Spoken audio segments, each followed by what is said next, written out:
Our studio guest this morning joins us on a monthly basis. His name is Kelton Hatch, and he is with Idaho Fish and Game. And of course, when he joins us, he usually has a laundry list of things to talk about. And I have As to I admit, do as I do today. it's one of our more popular segments too. We should point. Well, let's face it. When you live in a state that is basically one big outdoor paradise, Well, yeah, you don't move here to go to the opera. You yeah, you move here so you can go hunting and fishing and so there is. it's great. We're going to be talking a lot about hunting and fishing today. Well, we are in the heat of things right Yeah, now. We're bird in the season opens is the first thing you wanted to Well, mention. everything, right now we've had deer season and elk season that been going since the first of end of last month, first of this month. Things have been tremendous, but then bird season really kicks off in earnest this Saturday. We have sage grouse season, one bird a day for 7 days, so it's from Saturday till Friday. But then you also have chuckers and Hungarian partridge or gray partridge and California quail that'll open, and then the first of next month you have sharp-tailed grouse, and so bird season is the next really big one, and then we've got rifle seasons for deer and everything else is kicking off October 5th and October 10th. 5th for our controlled deer hunts and the 10th for the general deer hunts, and it's we're just in the heat of things. Things are looking really good out there too. Most of the people I know who are bird hunters, one of my old bosses loved to duck hunt because he said it was much more challenging. You're generally trying to hit a target that's moving and moving fast, Yeah. and you're trying to basically follow it or lead it while you're doing it. You bet. And it's just, I mean, it's just another thing to get you out and get you walking around. We've got just some tremendous waterfowl hunting in this area. And numbers are looking pretty good and everything. It'll be interesting to see how the bird numbers actually shook out. Our sage grouse hatching success was really down this year. Last year we had a bumper crop of sage grouse chicks, and so there's a lot of birds out there. But we had a lot of nest depredations this year, and then we had some loss from just weather-related incidences, and so we were down a little bit on sage grouse. And that's one of the questions I always get is, well, if we're concerned about the numbers of sage grouse, why do we have a hunting season? Uh, Numbers are way down from what they used to be, but there's still a lot of them out there. And in order to have people to have a buy-in or still care about something, you have to offer them something. And we're not impacting sage-grouse populations at the hunt. As few as birds as we harvest in the Magic Valley, it has a minimal, if any, noticeable uh, reduction in overall population. Um, but it just, I mean, it's kind of a rite of passage in my family. I mean, for my kids, I grew up hunting sage with grouse with my grandfather and my dad, and now my kids get to, and we still enjoy a sage grouse meal. Some people may not use the word enjoy, but I really like sage grouse. But I was raised on it, and I know a lot of people live that same way, and so that makes my kids interested in wanting to preserve that species. We've talked about this before because I had a reaction one time from someone who told me that her son said that he didn't like the taste of sage grouse. I would imagine though with a little seasoning, it's fine. Well, they're flying livers. I mean, they're dark, dark meat. And it is an acquired taste, and it does take seasoning. It does take slow cooking. I mean, it's can be tougher than boiled owl, as my grandmother would say it, if it's not cooked correct. And so, you want to pound it, or you want to slow cook it, or you want to strip it in finger steaks or something like that. But it's fun just to get out and chase one of Idaho's native birds. You can harvest one. It's not like we're going out there, and so it's more about the whole process of being able to hunt a native bird for sage grouse, and actually going and getting a lot of table fare. But it's enjoyable to get your kids out there and just, if it's not sage grouse, get them out fishing. You know, get them outside and do something with them. It's just some good windshield time, one on one.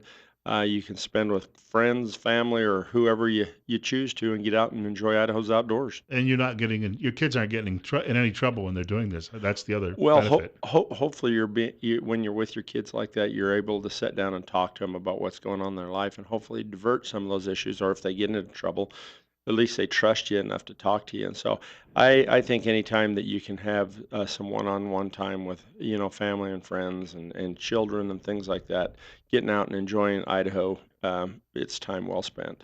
Kelton Hatch is our guest until 10 o'clock this morning. And of course, you're listening to Bill Colley as well on Top Story on News Radio 1310 KLIX at newsradio1310.com. And telephone number to reach the program, 736-0300. Caller, you're on the air. Well, good morning. I don't get to call in as often as I used to, but this is a good topic today on the sage grouse.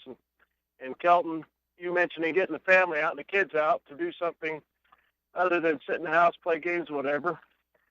Even if they can't get sage grouse hunting, something a lot of people overlook in this state is that we have the Eurasian collared doves. No season, no limit. And that's a great way to get kids started hunting. Very good point. And and anything you can do, because they do outcompete our native mourning dove, and so and they are good table fare. So that's a really good point to get out and Yeah, do that.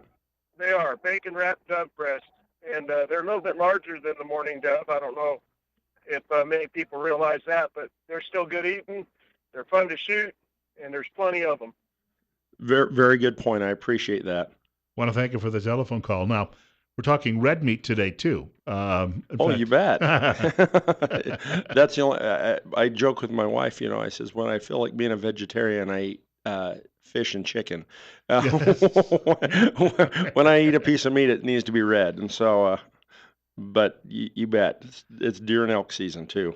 I had an elk burger for the first time at Canyon Crest last year, and I loved it. I mean, it's so lean, and it's just got that sweet taste. The one thing about venison, all of these, they always have a sweet taste to them, naturally sweet taste. And I agree with you. We get into a lot of debates with a lot of people don't like the taste of wild game, and a lot of people say, well, it's just the way you take care of it, and it is a big chunk of it. I mean, the old joke is you get your buddies together, you get the piece of plywood out, you cut the deer up on the year before, you scrape the hair and everything off of it, and then you sit down, and you cut a deer up, and you come up with about 6 packs of meat, and the rest of it stew meat. Yeah, And so yeah. it's just the way they process. And then the other joke is, yeah, if I took a cow and I drug it through the sagebrush for 3.5 miles after I'd killed it, and then I hung it up in my garage and didn't take the skin off of it for a week, it probably would taste about the same. And that's so true. So you just need to update yourself, understand the way to process meat, how to get it cool, and then also another huge key in making the meat the very best you can is harvest it early in the season. I know this sounds weird, but if you want the best piece of deer or elk, don't shoot it during breeding season, because the hormone levels are really high. I mean, right now, as far as I'm concerned, the strongest elk you can eat is during archery season, because the bulls are in full rut. If you want to kill a good bull, wait until November. If you want to, the best piece of meat is going to be a cow or a yearling, a calf or something like that, or a doe deer, or a deer harvested early during the archery season, or the first of the rut. I mean, first of the rifle hunt. There's less hormones in the meat at that time that start taking place during breeding season, but is really good. And once you get used to it, you have a rough time eating almost anything else, because you just enjoy the taste of a good piece of venison so much. What should people remember who are actually out, hunting elk or deer at this time of year? There's so many things, Bill, that we run into this time of year. This is kind of like, I guess, I hate to say it, but sometimes it's like when people take off and go to a football game. I see you've got your Vikings, Yeah. your jersey, your sweater on today. I mean, people go on vacation and they leave their brain at home. And sometimes we have that happen when people are deer hunting. They're not going out to poach, they're not going out to break the law, but then all of a sudden something presents itself, and they react without thinking about it. And I guess that's the thing that I really want to talk to people about, is everybody's out there just trying to have a good time. This is something that we've waited for a long time. Um, we wait the whole year to be able to go out and enjoy our week of hunting, or however often you go out and enjoy it. Just go out with a good attitude. I guess I kind of look at it like road rage. People see something, they get really competitive. Just go out and enjoy the outdoors. I mean, if you harvest something, I mean, that's the gravy on the whole thing. It's awesome. But just enjoy yourself. I mean, if you see something is cultivated land, it doesn't need to be posted. If you are caught trespassing on private property, it's a mandatory revocation of your hunting license for 1 year.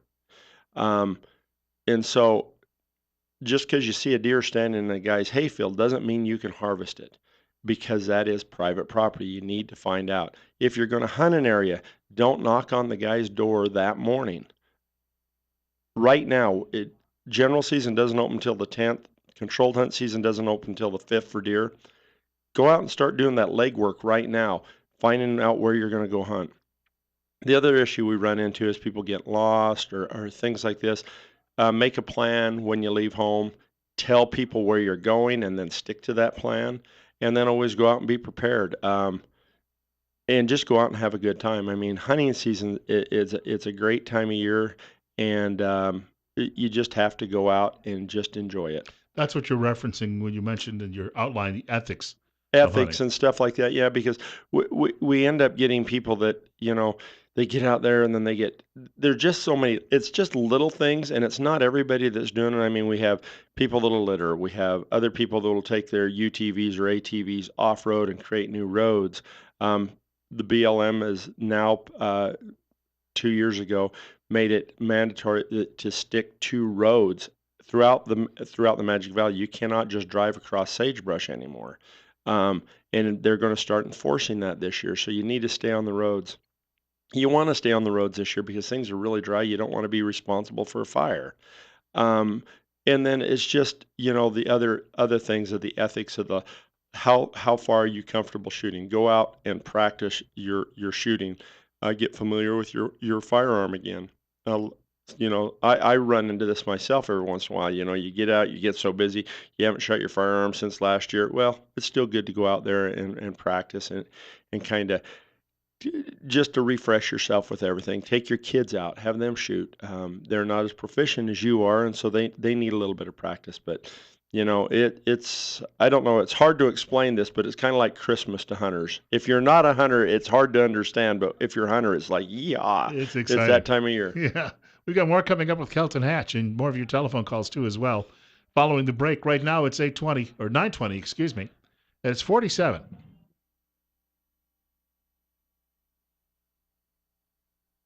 Our studio guest is Kelton Hatch. He's joining us from Idaho Fish and Game until 10 o'clock this morning. Bill Colley with you as well on Top Story on News Radio 1310, KLIX, newsradio1310.com.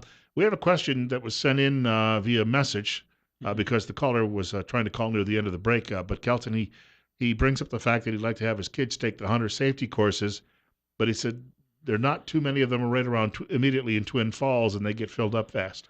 They do right now, and it's really difficult for us to fulfill all the demand for classes. In the summer, we've got classes that have openings in them, and we run about 70 classes a year in the Magic Valley right now, and then we have several more field days so people can do the online. Right now, this month alone, we've had 5 field days. So if they do the online stuff, um, just keep checking. Call our office. You can talk to Tana Ray Alberti over there. She can get you on a waiting list. Um, if you're trying to get them in for this year, we had a class that just started the other night. We do have a waiting list, so if you're having a rough time getting in, you can get us in, because sometimes we'll have people that will drop out of the class. But I guess the easiest thing for you to do is just really try to start getting into the classes a little bit earlier, because all our classes, pretty much all the classes, are taught by volunteer instructors. and it just happens to be all those guys that are volunteering to teach hunter ed classes are hunters. And so they're wanting to get out and they're starting to get geared up for hunting. And so classes really do diminish during hunting season because our instructors are hunting themselves. And you got to also remember too, if we're just, you got to keep an eye on that website because if you keep looking at it, you'll see when these things are coming up. Yeah, and we do.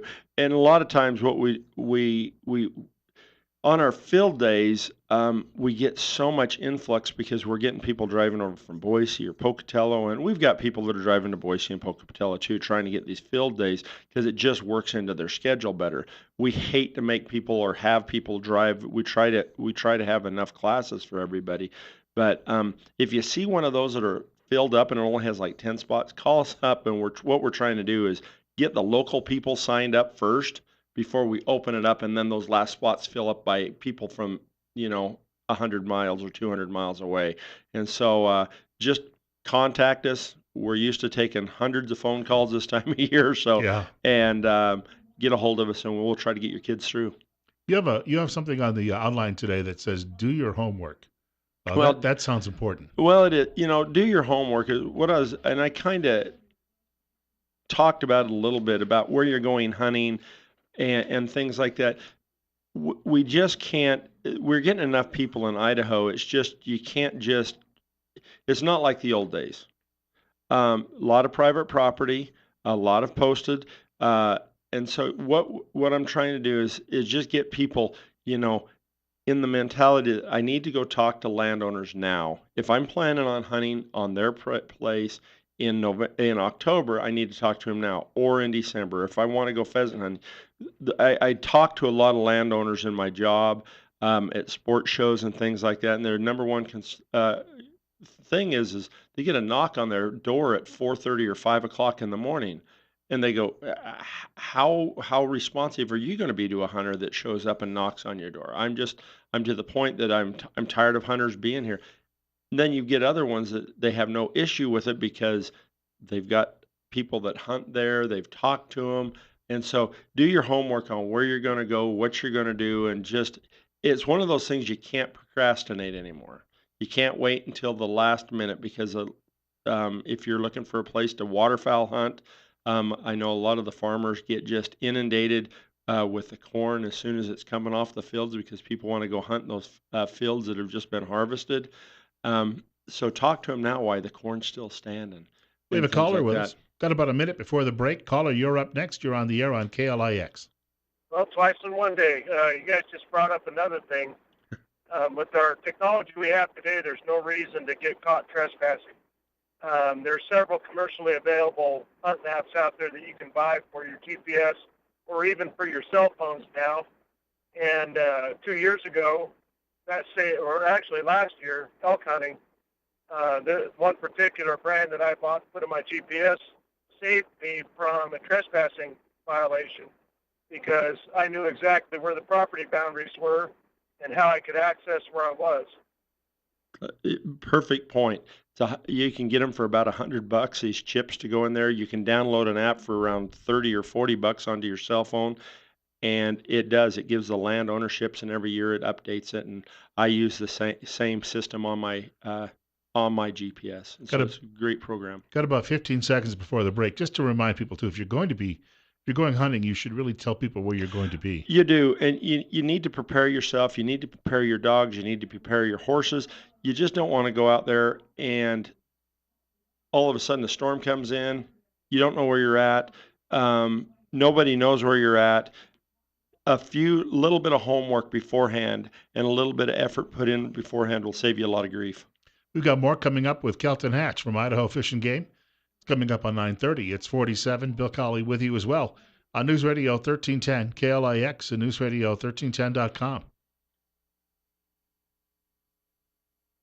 Kelton Hatch is in the studio with us this morning on News Radio 1310 KLIX and newsradio1310.com. The show is top story. Bill Colley with you as well, answering the telephone. Telephone number is 736-0300. 736-0300. We've had a lot on the agenda. Still have a lot more to go. 16 days away. Youth pheasant. You have written down here October 1st. October 1st. What this is if you're interested in your kid learning about pheasant hunting and having the opportunity to go on a pheasant hunt. We're having a youth pheasant clinic that we only take 25 to 30 kids. Some of the spaces are already filled. If you're interested, call us at the office and we can get them on the list. Then we also have a youth waterfowl hunt, and it's kind of a lottery, and it's not really a youth, it's a first time hunter if they've gone through hunter's ed this year. Um, I know it's kind of throwing salt on the wound of that poor gentleman that couldn't get his kids into it yet. But if you get through it, that class, you can put your kids into the lottery, and then we'll take about 25 kids at the Hagerman Wildlife Management Area with mentors, and they get to hunt ducks down there. And so we've got these two youth hunts. Call 539-0417 and talk to Tana Ray. She's a hunter ed coordinator, and she'll get them on the list. Can't guarantee they'll get a spot, but at least they'll get an opportunity to get a spot. We have another caller with us, and caller, you're up next. You're on the air with Kelton Hatch from Idaho Fish and Game. Hi, I'm calling with respect to the pronghorns. I'm a farmer, one of many who is getting more and more concerned with the devastation these increasing number of pronghorns are doing to our fields. I'm wondering if Fish and Game has any plan to bring them under control, and I'll hang up and listen. Where are you located, sir? We're located in Twin Falls County and Cassia County as well. They're all over. Yeah. And there are a lot of farmers that are growing in concern here. Yeah, and I appreciate the call. Yes, we've actually started we've increased the permits a lot along the front, the foothills road around to Oakley. We've been seeing pronghorn population increase in the Oakley Basin, more over in the Malta area. The last few years, we've just had really, really mild winters, and we've had really productive summers, and so we are have increased doe fawn permits in those areas, and we'll be going through another planning stage. And what I'd recommend for this landowner is to come to our meeting. We'll be having a meeting over in Burley and one here in Twin, and then we'll have another one up in up in Sun Valley, and you can state your concerns. But we understand that we have a growing population. We are trying to manage that. A couple of different things going on there, right? Just because they kick up a lot of soil, but they also graze. They can overgraze an area. Well, it's just we're just getting more and more pronghorn in that area, and our goal is to try to keep them pushed back on the desert more, and so we have a greenfield hunt for youth and a greenfield hunt for adults that they can harvest a doe fawn. I think we got 50 or 60 permits out there right now that have to be on private land or within a mile of private land on BLM, and so we have implemented some things, and we do know that there's some concern out there. We have another caller with us. Caller, you're next at 9:37 on KLIX. Go ahead. Yeah, quick question about hunting a totally different animal in Idaho, which somebody said the other day, rattlesnakes. Are they an endangered species here? I wanted to make a business. Rattlesnake meat is not only good, but it's rare to get. And somebody told me you can't hunt them. What's the deal with them? You can harvest up to 5. The issue that we had is, rattlesnakes do play. There's so much. Snakes have just get a bad rap in a lot of ways, and I don't like my dogs when I'm out bird hunting getting around rattlesnakes. So I wait until a little bit later, or I get my dogs the snake shots. A person can take up to 5 a year. The issue that we'd been having is people was going in and throwing gas bombs or killing dens of snakes in certain areas, and they do help rodent populations, and they do play their part in the ecosystem, and so we didn't want them to go extinct. But you can't, in the state of Idaho, you cannot legally harvest any wild game or animal to market it. It's market hunting, and that hasn't been in effect for 100 years almost now, probably, 70 some odd years. And so you could harvest up to 5 yourself for your own table fare, but other than that, you could come in and talk and see if you can get a special permit too. Most of these rattlers are in other parts of the state, right? Because we're mainly just bull snakes and the like. No, we have quite a few rattlers in the South Hills. Okay. I find rattlers all the time when I'm out. In the Gooding Desert, Bliss Hill City, You can run into a rattler pretty much anywhere in the desert valley, and so you just have to be cognizant of that, and you know, just be careful. I was in Hill M- City a couple of weeks ago. Not really a lot of traffic in that city. No, but I was going to tell you an interesting fact about rattlesnakes. It's like 95% of their bites happen to drunk young men. Really? Yeah, I wonder why. Yeah. They get a little bit of booze in their belly, and then they get bold and have to play with the rattlesnake, and then they get bitten. So Yeah. just be cautious. In other words, stay sober. Yeah. We've got more coming up with Kelton Hatch in just a few minutes. It's 9:40. It's 48 right now on KLIX. Bill Colley with you as well on Top Story. Our guest in the studio this morning, Kelton Hatch. He's joining us from Idaho Fish and Game. It's 9:43. We're at 50 now. We are going to see some nice weather again coming up in the next few days, even though we're off to a bit of a chilly start to the morning today. And Yeehaw! it was chilly. It was kind of nice to actually turn on the defroster to get started. I fired my pellet stove up for the first time last night, and it was just like, I like cool weather. What can I First time say? I saw a pellet stove, I was at a fair and a guy demonstrated it for me, and I said, "They'll never sell." Man, did they ever take off? Oh man, they're awesome. I And mean, actually, I was going to buy a corn burning stove. I'm told that those are really, really good too. yeah, multi-fuel stoves or any of those. Because a lot of those multi-fuel stoves would burn corn, wheat, or pellets, and so On a cold day, it doesn't really matter. yeah. Hey, we've got a quick telephone call, then we're going to get to a fishing roundup in just a moment. And I got a bunch of fishing stuff. I know that's hard to believe during hunting season, but I got a bunch of fishing stuff. 9:45, and caller, you're on the air with Kelton Hatch on KLIX. All right, tell you what, a caller jumped over to another line. It rolled over. Caller, you're on the air. Yes, I was wondering about the antelope. If you can still buy a permit, or do you got to put in on a draw earlier in the year, or can you buy one that hasn't been claimed?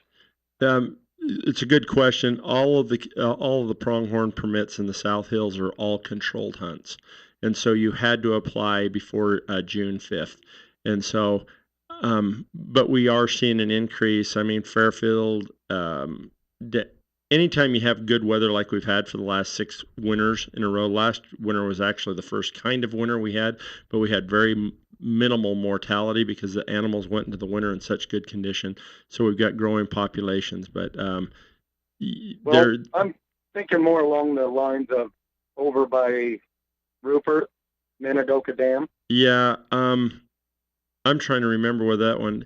Those are all our pronghorn hunts went controlled about 4 years ago, even for the archery. You have to apply for them in order to get them. There for a long time, you could just buy a pronghorn to go bow hunting with, but now everything is controlled. Okay, thank you. You bet. Thank you. I want to thank you very much for the telephone call. We'll squeeze in another caller here before we get to fishing. And caller, you're up next. You're on the air on KLIX. Go ahead. Yes, this has in some ways nothing to do with hunting, but maybe Carl can answer a question on this.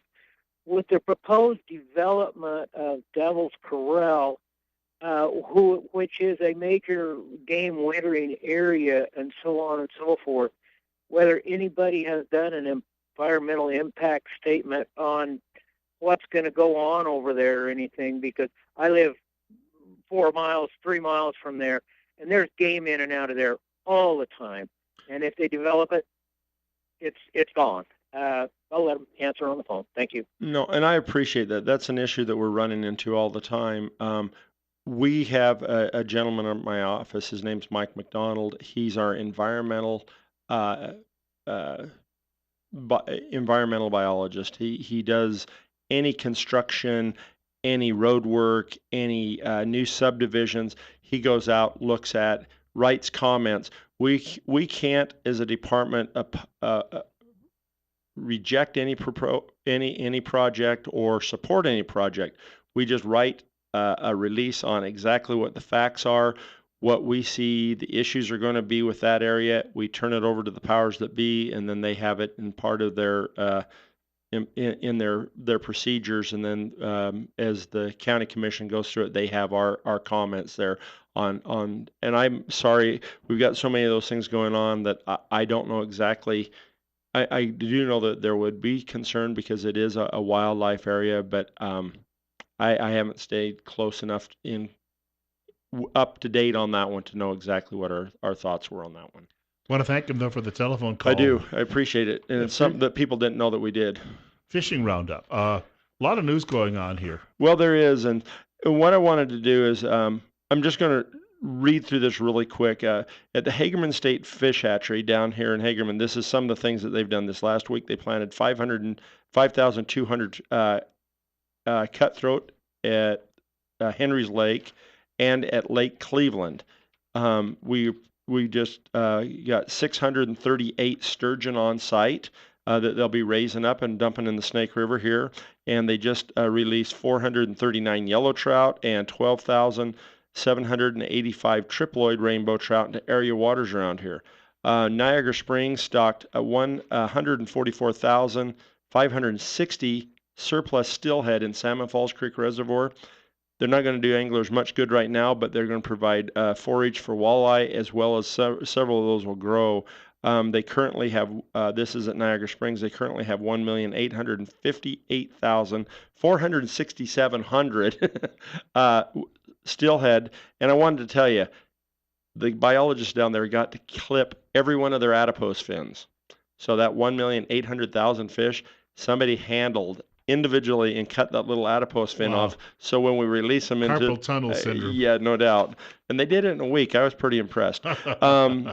And they've got good survival down there. And then Magic Valley Steelhead Hatchery, they've got about 1,300,000 fish on station down there, and they're releasing 120,000 steelhead into Salmon Falls Creek Reservoir this week also. And so we've been at about, a 500,000, well, let's see, about 250,000 steelhead released in Salmon Falls Creek this last week. There's been a real concern because the walleye have been, everybody calls them hammer handles. They're long and skinny. And so this will actually provide some forage, plus a lot of these steelhead will make it to maturity, and it makes some good angling. Another story people may be interested in is right now we've got 200 pelicans sitting on, you were talking about going up to Pine, Featherville. Well, up on the South Fork of the Boise, we've got the kokanee salmon starting to move upstream. Really pretty sight if you've never seen it. They turn bright red, they move upstream, they go up and spawn. Well, there were about 200 pelicans. We've got a guy up there that's hazing pelicans right now. His whole job is to go shoot cracker shells at pelicans day and night, keep them off the river so that we can get the passage of these kokanee up there, because we're really concerned. We were at 200, we're down to less than 50, so the program's working. Irrigation season's ending.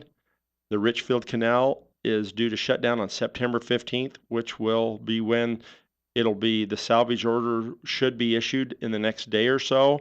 And so, and all the other canals in Minidoka, Milner, Salmon Falls Creek will soon be under a salvage order. When you see those releases, you can go out, remove those fish from those systems. You cannot use dynamite, electricity, or poison, though.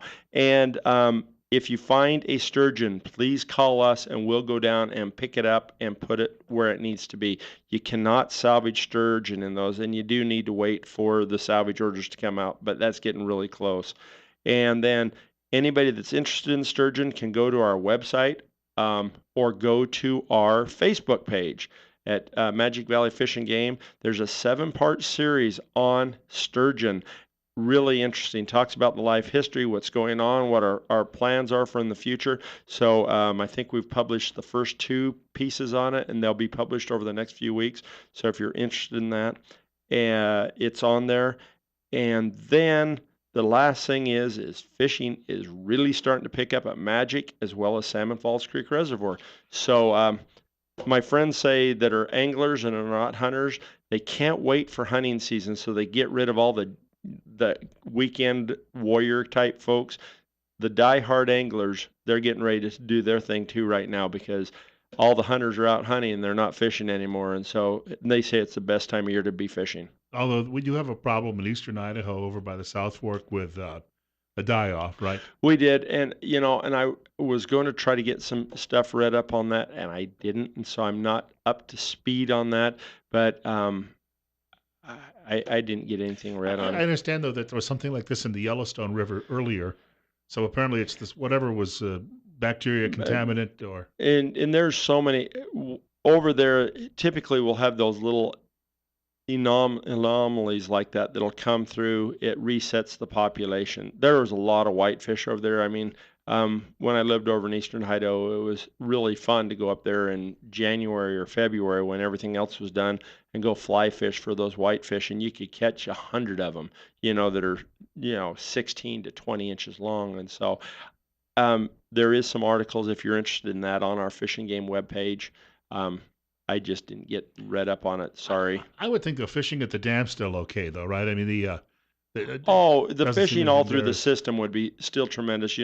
Right now, if you're over on the South Fork, I mean, slapping hoppers, you're catching some big cutties right now, and you're having a ball. So, fishing right now is really starting to pick up.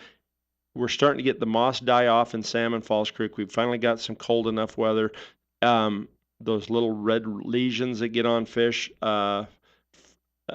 from are starting to disappear because the water's starting to cool and the bacteria is dying, and so they're starting to do better. And you give it another month and the fishing will just be gangbusters. Another couple of weeks of this cool weather and it just makes rainbow trout are cold water fish. As soon as the water gets cold, they're happy. I know that I was over at the dam at Palisades in June, and some of the fishermen that day were telling me it wasn't they weren't biting, but it just may be the time of year, right? Well, it can be the time of hour.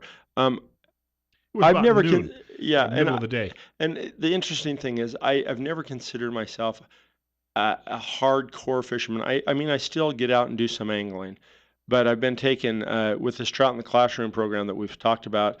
I'll take about 3,200 kids with a bunch of other staff. We take them all fishing every year, and it's interesting to me to watch. We can have one group of kids. We'll take like O'Leary or something like that, or Robert Stewart, or one of these, and we'll have 350 kids down there fishing. So they're broke up into 4 groups. The first group will go over there, will not catch anything. All of a sudden, a cloud will move in. You'll feel the pressure drop, and all of a sudden, every kid in the park has a fish on the line, and they're all catching fish. And then 15 minutes later, you'll feel a pressure change, and nobody will touch a fish hardly at all for the next hour or so. And so fish are really, I mean, they do really go off environmental indicators on their feeding process. And so really good anglers, they'll catch fish regardless, but they'll change lures. They'll go to different depths. They'll do different methods. And so that's the sport of angling. I'm an angler that takes a really big attractor fly and tosses it in there, and hopefully something comes along that's attracted to it. From my own experience when I was a kid, I remember if you were up early and just after sunrise and it was raining lightly, was generally the best time to fish. If I tried to do it when I came home from school, I didn't have as much luck in the afternoon. Yeah. But those cloudy little light rainy mornings, the water just the pools from the raindrops, the ripples always seem to be the best time. And I always had really good success on that, or later in the evening, sometimes. And so, and I think it's just that low pressure system that really gets them going again. So, but I just can't hardly contain myself. I'm so excited it's fall. And so I'm sure there's a bunch of hunters out there. We've had some just great success. We've had some monster bulls harvested down in the South Hills as well as up in Unit 49. I'm on the general archery hunt up in 49 and 48. Lots of hunters out having a good time. It was interesting. I was up there 2 days ago and only ran into 4 camps. And it's like that weekend was up there and it's like every ridge had a camp on it. If you felt like you was overran this weekend when you was bow hunting, get up there during the week and things really mellow out. And so, and you have more of the mountain to yourself. I want to thank you for coming by today. We'll see you again in about 3-4 weeks. Well, I appreciate you having me. And if anything big comes up in between as well. Well, you bet. I'll give you a holler. All right. I want to thank Kelton Hatch for coming by today. from Idaho Fish and Game. We're coming up on 10 o'clock, and of course, Rush Limbaugh following Fox News. And God willing, if the creek don't rise, I'll be back here tomorrow morning. Bill Colley, of course, on News Radio 1310 KLIX and NewsRadio1310.com with Top Story. We'll be speaking with Christy Zitto, who's a Republican candidate for state representative tomorrow, about a proposed power project. A lot of people in the district she's looking to represent are opposed. We've got some details on that tomorrow between 8:30 and 9 o'clock. And we'll be talking firearms and firearms training between 9 and 9:30 tomorrow with Forrest Anderson from Washington Street Pawn. Hope to see you then.